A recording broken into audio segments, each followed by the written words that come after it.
Welcome to the Point. The 2024 general election is more than a year from now, but one of the big races in the state is already heating up. An open U.S. Senate seat has attracted another candidate, former Congressman Mike Rogers.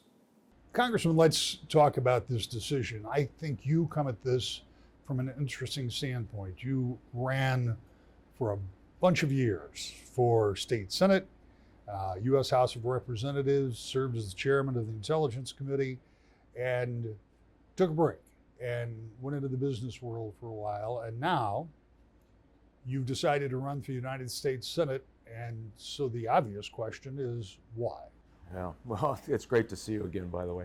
You know, when we looked at this, we said, my gosh, America is such an amazing place, but something feels broken. I have never met so many politically discouraged people in my life as I have in the last months and year.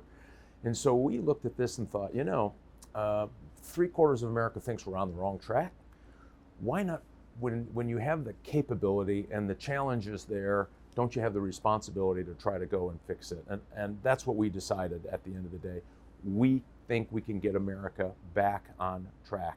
And people know they're hurting financially. $700 a month more now than when Biden and Congress enacted the policies that gave us, took $700 more out of your grocery basket every month. That's the killer, every month. And across Michigan, 2/3 are living paycheck to paycheck. I mean, we have some huge challenges, and it just seemed like politics were getting small and getting petty, and we weren't getting the solutions that actually people of Michigan deserve. So we said, let's do it. Let's get America back on track.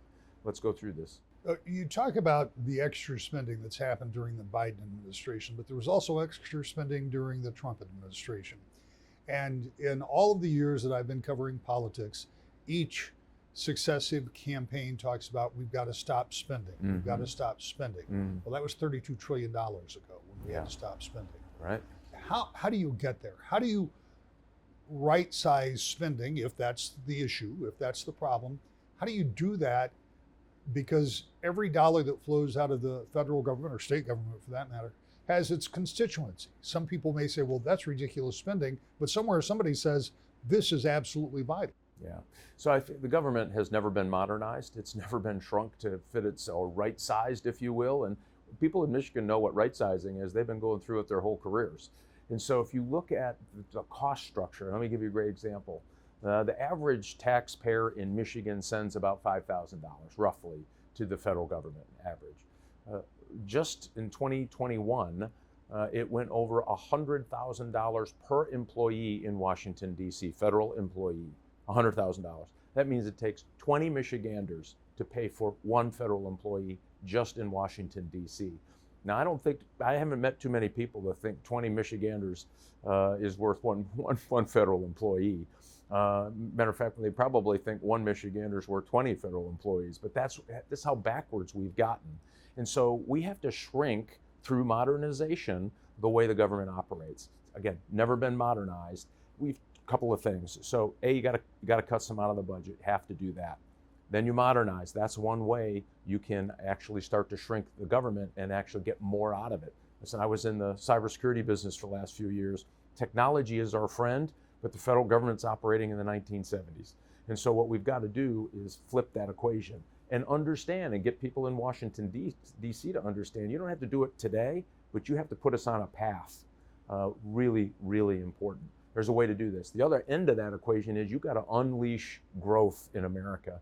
If you're regulating small business and they're frustrated, and I'm sure you meet a lot of them that are frustrated, and they know something's broken, this is the opportunity to unleash that American ingenuity and allow Americans get out of their way, and you watch this economy boom back again. One of the things that's happening in society right now is because of the borrowing of the U.S. government, the debt service, or the interest on the debt, is going to come about the same as military spending in the relative near future. But at the same time, you and I had a conversation a few months ago about what I believe, and I don't want to put words in your mouth, but what I believe you thought was a need for us to pay really close attention to our military and perhaps ramp up, particularly given that China has superseded us when it comes to amount of ships and those kind of things, which was part of your conversation.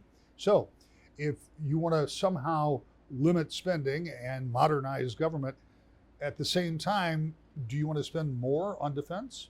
We have to spend it more wisely for sure. And what I worry about when it comes to China, remember they've militarized, the Chinese Communist Party has militarized space. That's why we now have a space force to try to counter Chinese military activities in space. They have a larger Navy than the United States Navy. Their Army is larger than our standing Army. They have certain anti-ship missiles that we are still working to make sure that we can defeat and bring our sailors home. And so we have some challenges in the military. And are we configuring ourselves and spending wisely to get the equipment, the technology to our sailors, to our Marines, to our Army soldiers and airmen and women when they need it? And I argue it's probably not happening. You know, the biggest growth in the Pentagon was civilian employees. My argument is, got to start there. Right? We don't have to just keep piling money on top of this thing. I think we can start finding efficiencies in the Pentagon, efficiencies in weapons programs, so that we can start steering that money and give the men and women who have the courage to raise their right hand and stand on those ships or stand on those beaches with the Marines or stand in those islands like our Army soldiers are doing. Guess what? They deserve a military that is designed to defeat the enemy and for them to come home. I don't know if we can say that just today. And so, yes, I worry about it. And I do worry about the interest on the national debt. Nobody seems to be paying attention to it, but it will swallow up defense spending in the very near future. That's dangerous. Let's have one more question about China. And this is something that is really a political divide. And as we are recording this, you're preparing to go and talk about a Chinese company that is trying to relocate in central Michigan to build batteries.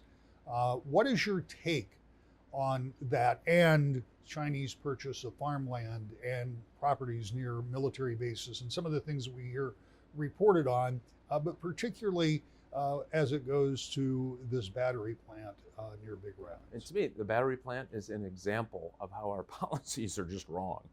Right, so we're going to let me back up. An EV, an electric vehicle, if you want to buy an electric vehicle, 85% of everything that goes into the electrification of that vehicle is processed in China. So by the government mandating that you drive an EV that you may or may not want to drive, and it may fit your family needs or it may not, we are actually empowering our adversary, who, by the way, has told us, the Chinese Communist Party has told us, we're going to take the legs out from underneath the United States, right? We're going to be dominant. And so we know that they're buying farmland near military installations. That's going to come to an end if I'm the United States Senator from Michigan. We're using taxpayer money to give to a Chinese company that we know goes back to China, that has to be a partner with the Communist Party. And guess what? They're using that money to modernize their nuclear arsenal. And guess where that's pointed? At the United States of America. And that Navy we talked about, that Army that we talked about, that they're modernizing and growing, guess what? We're helping pay for that in a way that I think is dangerous. So when we take a Chinese company and allow it to dominate an industry like electric batteries for the future, I argue we've got trouble. And here's the thing, if I may. You know, everybody's in a rush to get to these electric vehicles. The government's thumping their chest and say every one of us is going to drive by 2030 to 2035. We're all going to be driving electric vehicles. Our electric grid can't handle it. And by the way, ask a mom who's hustling around to a soccer game, a volleyball game, and an after-school activity if she has time to stop during all of that to juice up for an hour, right? Not a great. This is not for everyone. And all of the critical minerals, by the way, that China controls, that go into an electric vehicle. I'll give you a great example. One electric vehicle is worth 90 hybrid vehicles. So why are we rushing to an EV that we can't recycle the batteries when we have the opportunity to protect UAW jobs in the state of Michigan and move to a hybrid system of transportation quicker? And again, I think we can get to a carbon-free environment if you go where the problem is. Guess what? Rural Michigan, we don't have a air pollution problem. Los Angeles does, New York City does, Chicago does. Why don't we concentrate resources to solve that problem there versus making everybody have to drive an electric car? You drive a Chevy Bolt up in the UP in February, guess what? You might get scooped up and find in your neighbor yard by the snowblower. I mean, it doesn't work for everybody. And so what we need to do is be smart about this. And that's why I'm going up to have a conversation with them. The people of that community are really upset. And they're upset because the government's ramming it down their throat. They're upset because it doesn't fit their needs. And remember, you can't recycle an electric car EV battery. That thing is a toxic waste dump inside the car. Well, I think we ought to use technology to figure that out before we put them in everybody's driveway. Quickly, and our time's almost up, but I can't let you go before I ask you about this race. There will be a primary, obviously, for Republicans and Democrats. And you come down to the general election, Donald Trump may or may not be on the ballot. How does this shape up for a Republican in Michigan for an open seat where a Republican hasn't been in the U.S. Senate since 2000? So I'm looking at this as our Senate race to represent Michigan citizens back in Washington, D.C. We are lightning focused on this. We know that on day one, we can do something about the borders that are out of control and dangerous. We know how to get in the Senate and pull those levers to make sure it's working for Michigan, not against Michigan, when it comes to things like the economy and the fact that you have $700 more a month that it costs for the same grocery cart that it cost just 2 years ago.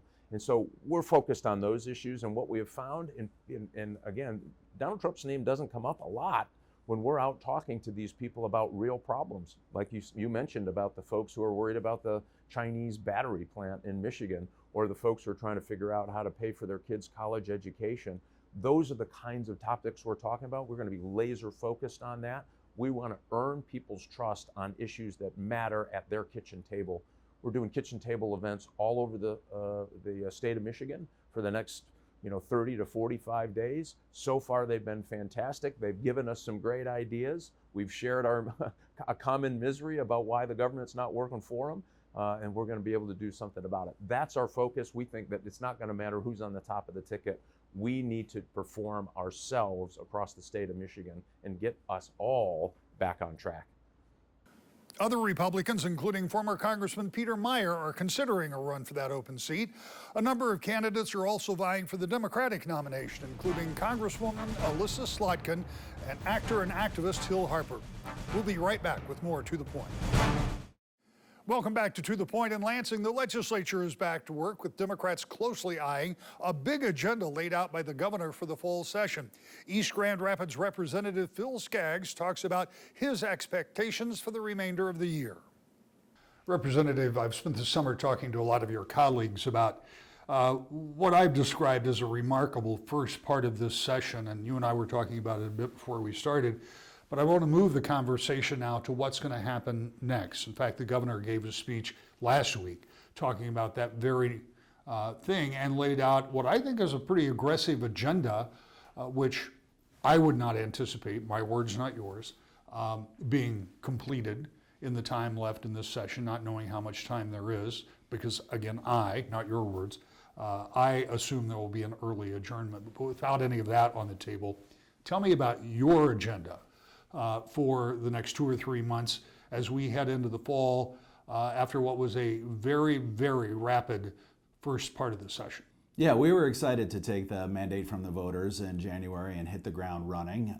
We've now taken a little bit of a summer break, but we are back. We are tanned and rested. I'm testing out the facial hair, and we're ready to get to work. So a couple of my priorities. One of the big one, a bill that I introduced just a couple of weeks ago, was to increase the penalties for the exploitation of child labor and children that we saw in a recent New York Times expose from back in February that showed that in several factories in Kentwood, in West Michigan, throughout the country, we were seeing the real exploitation and breaking of our child labor laws. So one of the things became apparent on that was that our penalties for violating these laws are just too low the fines are just not enough to compel bad actors to comply. Our laws are fine that deal with making sure that children are not working in dangerous or hazardous conditions, too many hours a week, too late at night. Those laws work, but we need to have both the investigators that are making sure that the laws are being followed, and if they're not, we need to have the penalties and fines available. So I put forward a law that increased those fines from $500 to $5,000, and worked with Representative Will Snyder from Muskegon in his budget to make sure that we now, for the first time, have inspectors that are focused on investigating what's going on in these factories and our children being exploited. So that's one of the bills that I'm really excited to work on. One of the other issues that I'll be focusing on is something that's been the talk of Lansing since we went up to Mackinac Island and talked about some of our priorities. And that is about talent attraction and retention. So I have a bill to help college graduates pay back their tuition student loans. It's about investing in people. We've done some really strong investments in industries, which I think were vital to keep the automotive industry and manufacturing thriving here in Michigan. But I think now we can step back and take a look at, are we investing in people? Now we're doing that. We saw that in the budget, the most funding for K through 12 education, the Reconnect program to help people pay for community college, a whole host of various career training programs. But for college, we put the front end achievement scholarships to make college more affordable and accessible. And that's wonderful. It's going to give $22,000 to a lot of students here in Michigan. I want to make sure that those students stay here in Michigan after they graduate. So the remaining debt that they might have, and the average debt right now is around $30,000. The remaining debt that they have, if you stay here in Michigan and you're working in Michigan, we will pay off half of your tuition loans as you pay them off. So if you graduate with $30,000 in loans, you take 10 years, $3,000 a year. You let us know that you've done that, prove that, and we will pay back and reimburse you $1,500, 50% of that $3,000. Just a carrot to try to convince our young college graduates to stay here. And we would even give benefits to people who didn't go to high school here or didn't go to college in Michigan if they want to come and move here. So it's all part of the governor's strategy for growth and growing our population. Yeah, well, population is going to be a huge issue going forward. And by the way, it has been for decades in Michigan. And we've seen that as we've gone every 10 years and see it's a game to figure out how many congressional seats we're going to lose because of the population shift. What else can you do? Because there are things in Michigan that many of us find absolutely compelling, from the Great Lakes to up north, the outdoors, the Four Seasons. There are other people who aren't nearly as enamored with Michigan winters and some of the other things that go along. All of that is part of the equation about how people make decisions. Very little we can do about that. So what do we do to sell Michigan better? Well, certainly, the advent and the invention of air conditioning has not been a boom for Michigan. It's been a boom for the South. Those are not tolerable conditions to live in. And not everybody likes the Four Seasons. I love my July and August in Michigan. I wish those lasted a little bit longer. So we're going to have to compete against warmer climates, maybe even sunnier climates. So what can we do? I think we need to focus first off on, as I said, looking at ways that we can keep our college graduates here.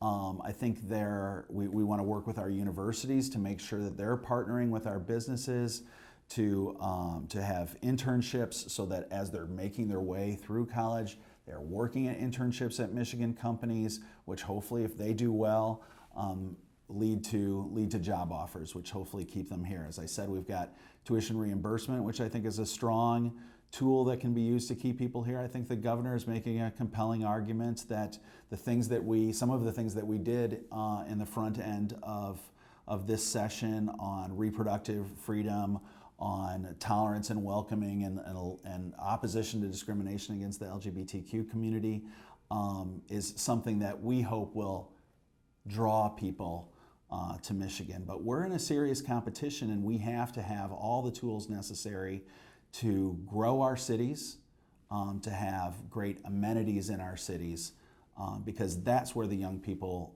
really want to live. So I've been working on that, from brownfield redevelopment to housing, to some big entertainment development projects right here in Grand Rapids. And we hope that we'll have announcements on some of those projects soon, the kind of projects that create the kind of lifestyles that people want to have. I know that this governor and this legislature and the previous governor and legislatures have been very focused on getting the people that we do have in Michigan scaled up so they're ready for skilled trades and are ready to take some of those better paying jobs that are out there that, frankly, employers tell you, and I hear all the time too, we just don't have enough of those skilled tradespeople. Are we being successful on that front when it comes to retaining those and training those kind of workers? I think that we're making every attempt possible to keep those trained. We have an extensive investment, like I said, in career tech training. And for many Michiganders, that community college track of getting those sorts of skills for well-paying jobs, from electricians to dental hygienists, I think those are important things that we need to do. And I think what most people want out of life is that they want to have their family healthy, safe, prosperous, and nearby. And so I think we want to focus on attracting people to Michigan. We're in competition with Indianapolis and Chicago and even Ohio. But we've got the folks that are here that we need to do everything we can to keep them here. And one of the data points that is really troubling to me is that we're losing 42% of Michigan Tech engineering graduates to other states. Those are Michigan Tech graduates, so they know about winter. Maybe they're sick and tired of it, but they understand winter, and I think we need, those are exactly the sorts of skills running the gambit that we need right here in Michigan. Tell me what your expectations are for the rest of this session. I think we're going to work real hard. We've listened to the governor and the people of Michigan about paid family and medical leave. So I am sure that we will have a thorough process to look at what other states are doing, look at what stakeholders are doing, and come up with a really solid proposal. I know I'm working very closely on the environment and climate change, and that goes all the way from we are the only state without a septic code system. We're the Great Lakes state. We need to focus on clean water, drinking water, keeping our beaches open, to solar siting and permitting, which is becoming more and more difficult to generate the electricity that we are going to require for the future, for growth of our economy, for the electrification of automobiles. And then I'm also working on a bill to further develop the infrastructure for electric vehicle charging stations. So I think climate and the environment will be a big part of what we do, and I'm excited to be a part of that. The legislature is likely on track to adjourn early, with some estimates as early as the first or second week in November. Now, some bills that didn't get immediate effect, including the one that moves the presidential primary to February, would be able to go into effect sooner with an earlier adjournment. Back with the final thought, to the point. Next year's election is shaping up to be a very active one in Michigan, even outside of the race for president. And I hope you'll join us every week as we talk about all of that and all things politics in Michigan. To the point.